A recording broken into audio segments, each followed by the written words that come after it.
నగరంలోని కెప్టెన్ రామారావు కూడలి రేణుకా ఎల్లమ్మ ఆలయం, లక్ష్మీ గణపతి ఆలయంలో వినాయక చవితి మహోత్సవాలు అత్యంత వైభవంగా నిర్వహిస్తున్నారు. ఇందులో భాగంగా నిర్వహిస్తున్న నిత్య అన్నదాన కార్యక్రమానికి స్థానిక వ్యాపారవేత్త గంజి రామారావు దంపతులు ఆర్థిక సహాయం చేశారు. ఈ సందర్భంగా రామారావు దంపతులు దాదాపు 500 మంది భక్తులకు అన్న వితరణ కార్యక్రమం చేపట్టారు. అనంతరం రామారావు మాట్లాడుతూ లక్ష్మీ గణపతి ఆలయ అభివృద్ధికి నిత్య దీప నైవేద్యాలకు పూర్తిగా ఆర్థిక సహాయాన్ని తానే అందిస్తానని తెలిపారు. కెప్టెన్ రామారావు కూడలిలో అత్యంత పేరు పొందిన రేణుకా ఎల్లమ్మ అమ్మవారి దర్శించుకోవడం అదృష్టంగా భావిస్తున్నామన్నారు.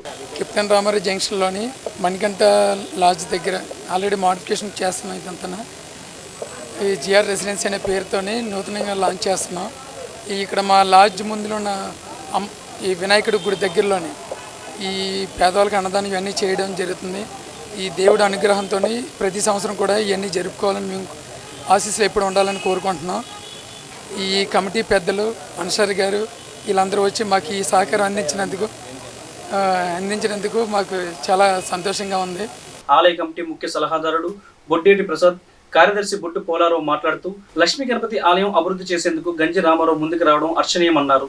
ఈ గణనాథుడు రేణుకా ఎల్లమ్మ అమ్మవారి ఆశీస్సులు ఎల్లవేళలా రామారావు కుటుంబానికి ఉండాలని ఆకాంక్షించారు. వినాయక చవితిని పురస్కరించుకొని అలాగే మణికంఠ లాడ్జ్ కొత్తగా మళ్ళీ రీమోడల్ చేసి ఓపెన్ చేసి వ్యాపారంలో దిగుతున్న మన రామారావు గారికి మంచి జరగాలని, ముందు ముందు ఇలాంటి లాడ్జులు ఇంకా చాలా కట్టాలని, ఆ వినాయకుడు ఇది ఎప్పుడూ ఉండాలి, ఆశీస్సులు ఎప్పుడూ ఉండాలని కోరుకుంటున్నాను. All the best. ఈరోజు అదేవిధంగా లాడ్జ్ ఓపెనింగే కాకుండా ఇక్కడ ఉన్న పేదలందరికీ కూడా ఆ అన్నదానం కూడా దాదాపుగా 200-300 మందికి అన్నదానం కూడా చేయడం జరుగుతుంది. ఇలాగే ఎప్పుడు కూడా ఆయన ఎప్పుడు ఆనందంగా ఉండే చాలామందికి అన్నదానం చేయాలని నేను కోరుకుంటున్నాను. అల్లిపురం కెప్టెన్ రామారావు జంక్షన్ 34 వార్డులో కొలుగా ఉన్న ఈ లక్ష్మీ గణపతి ఆలయం మరి ఆయన గారు రోసా రమేష్ కుమార్ గారు 2003లో నిర్మించారు. అప్పటి నుంచి ఇప్పటి వరకు రేణుకా ఎల్లమ్మ సహకారంతో మరి ఈ ఆలయానికి పూజా పునస్కారాలు అన్నదానాలు రేణుకా ఎల్లమ్మ ఆలయం కమిటీ వారు చేశారు. మరి ఈనాడు వారు కొత్తగా లాడ్జి కొనుక్కున్నారు. రామారావు గారు వారి దంపతులు తొలి పూజ గణపతి నవరాత్రితో స్టార్ట్ అయింది.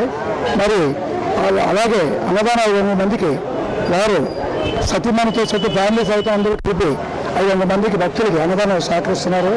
మరి ఇది చాలా శుభసూచకం. లాడ్జి కొన్ని వెంటనే వినాయక చవితి రావడం, వినాయక చవితిలో పాల్గొనడం, ఆ గణపతికి మొత్తం నేనే చూసుకుంటున్నాను మాతోటి కమిటీతోటి. మరి వారికి రోసా రమేష్ కుమార్ గారు మా కమిటీ ధర్మకర్త అయిన వారికి అంకితం చేశారు. మరి ఇక నోట బరువు వాయిస్తా స్వామి సేవ ఆయన చేస్తానని ఒప్పుకున్నారు. వారికి అంకితం చేస్తాం. ఇలాగే 10 కాలాల పాటు ఆ రేణుకా ఎల్లమ్మ ఆశీస్సులు, తర్వాత మరి ఎస్పీ గణపతి విఘ్నేశ్వర ఆశీస్సులు వాళ్ళ కుటుంబం మీద ఉండాలని కోరుకుంటున్నాం. ఈ కార్యక్రమంలో ఆలయ గౌరవ అధ్యక్షుడు పేలా వెంకట అప్పలనాయుడు, అధ్యక్షుడు కర్రి నీలకంఠం, కమిటీ ప్రతినిధులు వాసుపల్లి నారాయణ, బడే నాగరాజు, పంపాన గణేష్, సత్యనారాయణ, వాసుపల్లి నర్సింగ్, మధు, పాకలపాటి అప్పారావు తదితరులు పాల్గొన్నారు.